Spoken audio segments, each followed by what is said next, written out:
Today is Sunday, April 26th. We are reading Chapter 1 of HONORA Flynn's A Search for the True Will of God. Chapter 1.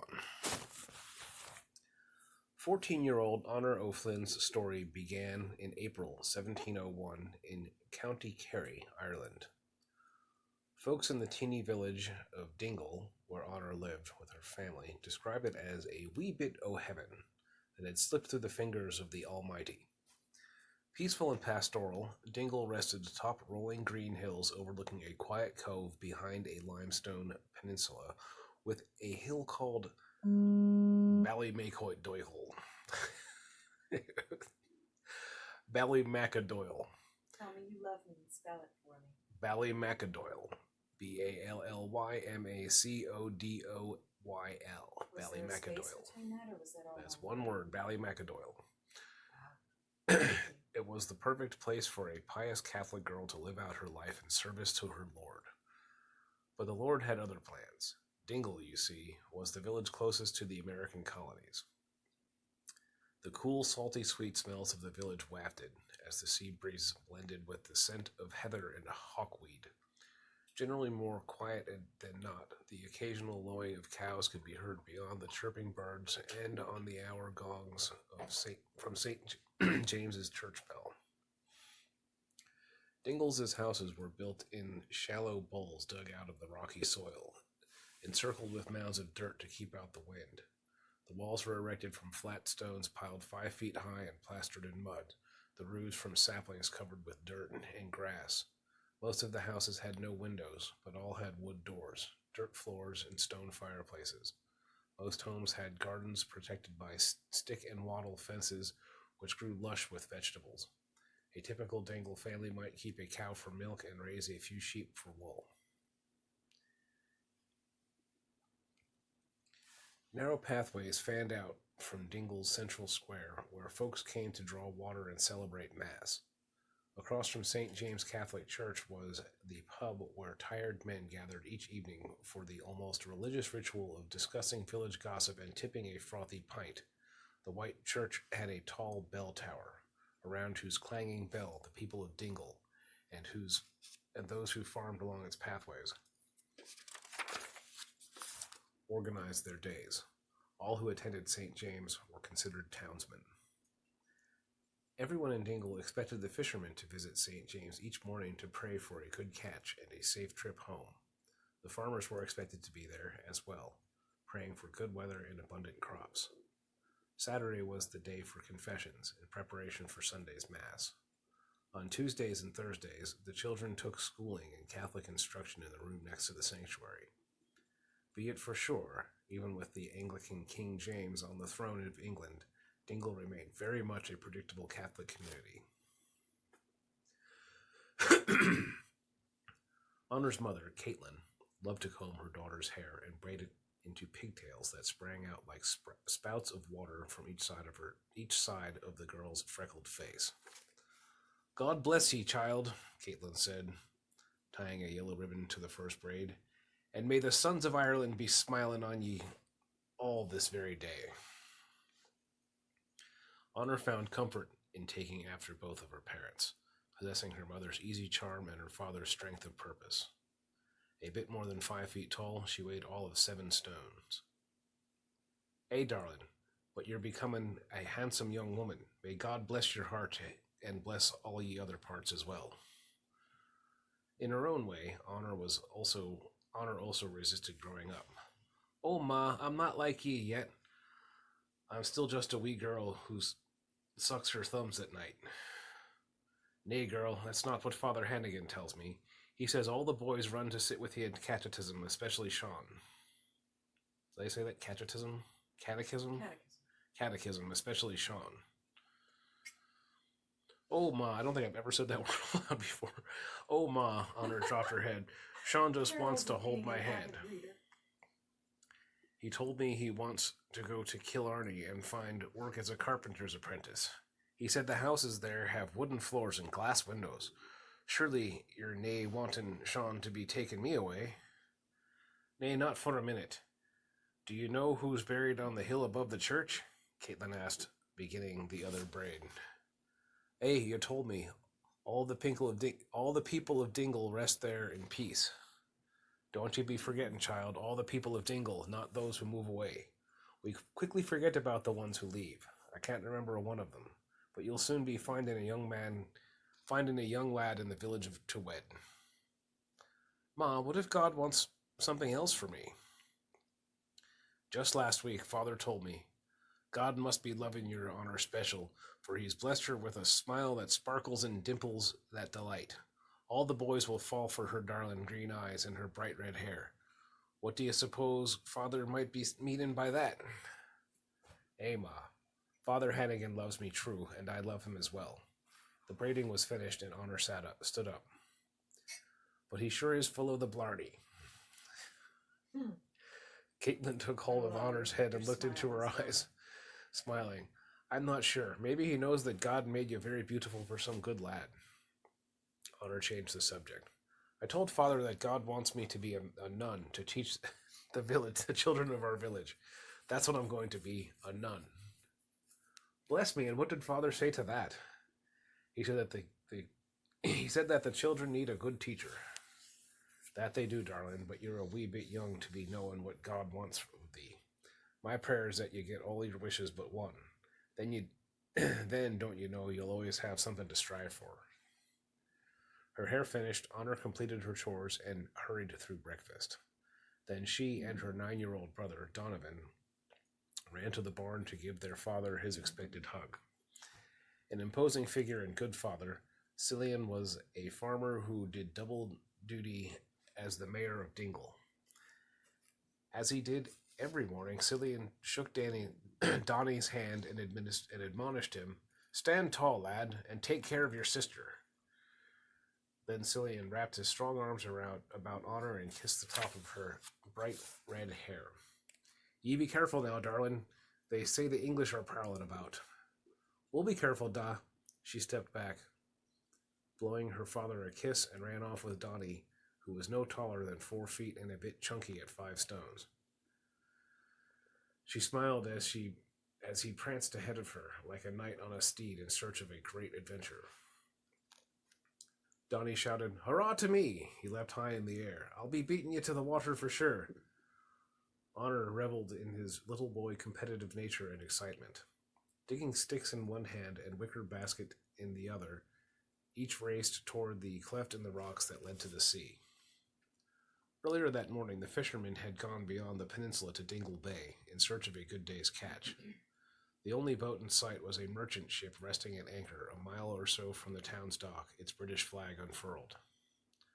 Honor and her brother ran across the wet, sandy tidal bed, excited about the clam harvesting challenge that awaited them.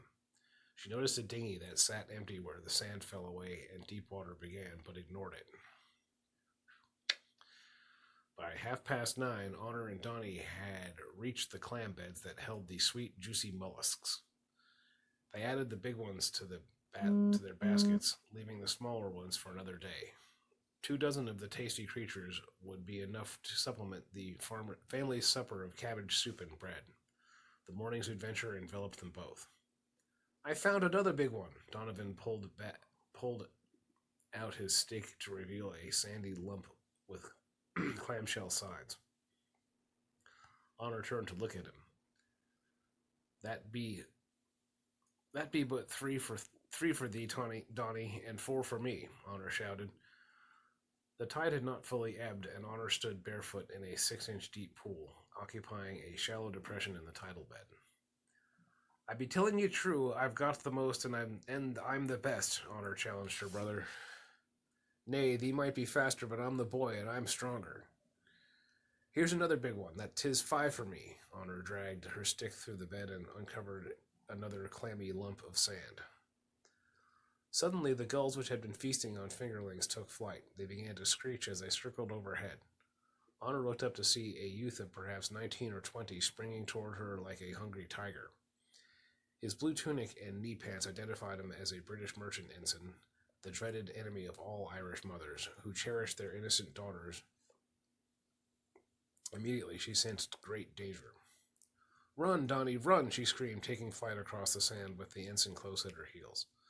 Honor raced towards the shore, knowing the older and faster ensign would have no trouble closing the yards that separated them. She dropped her stick, pulling up the front of her skirt to free her legs, her strides as long and rapid as possible. Her mouth gaped wide and her heart pounded loudly, delivering extra oxygen to her muscles. Discovering too soon that she could not win the race, Honor turned and threw her basket of clams at the enemy. The ensign flew past her, slapping at her shoulders to push her down into the wet sand. Splash! Then he returned to subdue his catch. Honor tried to crawl away, rise, and run again, but the ensign stepped on her leg and then planted both feet on either side of her. He turned her on her back, dropped to his knees, and sat on her belly, roaring like a wild animal. "Mother of God," she screamed in her highest-pitched voice, "let me go!" She wiggled and kicked and tried to scratch his face. The ensign grabbed her arms and spread them out against the sand. "Why would I let you go, wench?" he spit, licking his hungry lips with a sneer. "Why would I catch you and then let you go?" "Don't touch me, you devil," Honor hissed with desperation. "If you hurt me, I'll scratch your eyes out."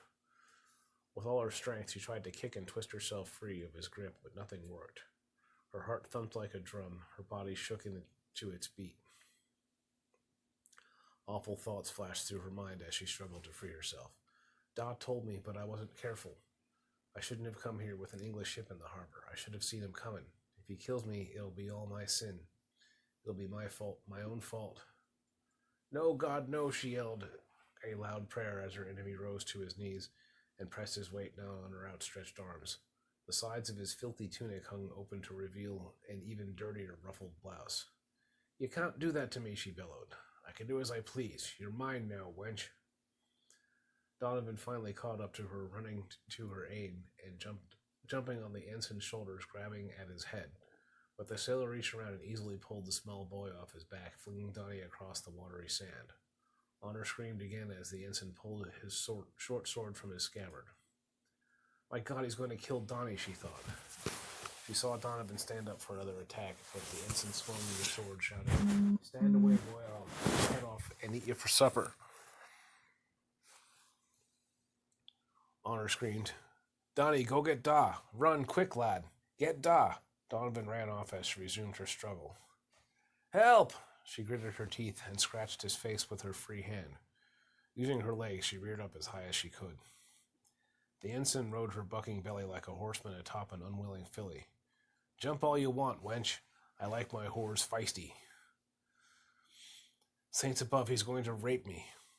Panic rushed through her like a mighty river washing away its constraining levee. He replaced his sword and smirked with lecherous glee. Like a dirty old man, he grinned through rotting teeth, a monster prepared to lay waste to her childhood. His face brought the vilest of images to her mind as Honor remembered her mother telling her what English boys want. "Don't do this. I'm still a virgin. I'm just 12. Honor repeated the lie her mother had told the smallish girl to use if she ever found herself in this situation. With a loud cry, she pleaded, "I want to be a nun. Please don't do this." The eyes of her soul stared into the pits of the devil's own blackness. He bent close to her face, his breath reeking and his body smelling of stale sweat. His matted hair hung down on either side of his face, inches from her mouth. She turned her head to the side, but continued to stare at him. He grinned again.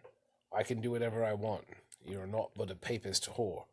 Lucky for you the captain likes skinny young virgins. He'll pay a great sum when he sees this red hair and learns you ain't been done yet." "Ye won't be having me, and neither will your captain. Let me go." He grabbed her free hand and pushed it back into the sand. "Help!" she cried again. "Someone help me!" She looked toward the docks, but they were too far away for anyone to hear her fear-weakened voice. "No one's going to help you, wench," he smirked. "And neither will I let you go. You're to be taken to the Americas and sold as a bride." "No one's going to help you. No one's going to come for you." He keeps saying it over and over again. "No one's going to help you. No one's going to come for you." And all I can hear is genetic inheritance. With Donovan, and that he talks like a slaver. And that he doesn't know. With Donovan halfway up the cliff, the ensign stood and pulled Honor up with him. He twisted her arms behind her and tied them at the elbows with a length of cord. He looked at the back of her sand-encrusted dress and splashed water on her, as if to clean it. If you come along smartly, I'll not be sporting with you. With staccato thoughts, Honor began to consider the worst. I'll be a soiled woman. I'll be sold to a fat, ugly man. I'll nae see home again. I'll nae be a nun. Da and Ma will forget about me. A savage will kill me. Her thoughts shifted to one of salvation. God will have to save me if he wants me to teach it the children. The ensign relaxed his grip to turn her around, and Honor fled. With her hands tied behind her back, though, she couldn't match his speed. He caught up to her easily and pushed her down to the sand again. Then he picked her up and slapped her hard across the face. He grabbed her arm as he stalked toward the drop-off in the dinghy, yanking her arm to hasten her along. Whatever you wanted to be, wench, say goodbye to it forever. You belong to the British Merchant Marine now, and you'll soon belong to some lonely old man in the colonies. For Honor, the well-defined world of Dingle had vanished, and she was on her own. Minutes passed like hours as the dinghy moved away from the sandbar. Honor suddenly saw her father run across the sandy shallows of Dingle Bay. By then, though, she could only squirm inside the small boat as the ensign rowed it into even deeper water. Honor, she heard Cillian shout as he ran. Jump into the water! But the ensign had seated her in the boat and tied her to an iron loop mounted in the transom. She kicked at the lad as he pulled on the oars, but it did little good. Honor shouted to her father, Da, he's tied me to the boat. Come and save me. I'm nae wanting to go with him. Hurry, Da, hurry. Her father ran as fast as he could, a pitchfork in his hand. Her fears grew as the water deepened, and her father's approach became more labored. By the time Cillian stopped running, the dinghy had a 100-foot head start in the race to the British merchantman. Bring my daughter back, Cillian shouted between gasps for air. I'll pay thee twice what she's worth in the colonies. The ensign didn't stop rowing. She'll never let thee sell her. She'll vex thee more than she's worth. Cillian threw the pitchfork as far as he could, his face awash in fear. She's been given to God, and the children need her. If you take her, the saints will curse thee and all your family. Bring her back. Honor tried to kick the ensign again, but he sat too far away for her to land a strong blow. Da, she shouted. He won't stop. Reality tightened its fearful grip. Between heart-pounding gasps for air, Honor whispered a tearful prayer. Mother of God, please come and help me. I am terrible afraid. She watched Cillian wade out deeper, but with every pull on the oars, it was to the very core of her world slipped farther and farther away. Cillian shouted again, Honor, darling, if I'm not able. It's too deep. Send a letter and I'll come fetch thee. Please, darling, don't let them take your soul. I'll not forget, Da. I'll be escaping and writing thee as soon as I'm able. Her fate was clear. She would have to find her own way home. With God as my witness, Da, she shouted. I promise to come back. I promise, Da. I promise.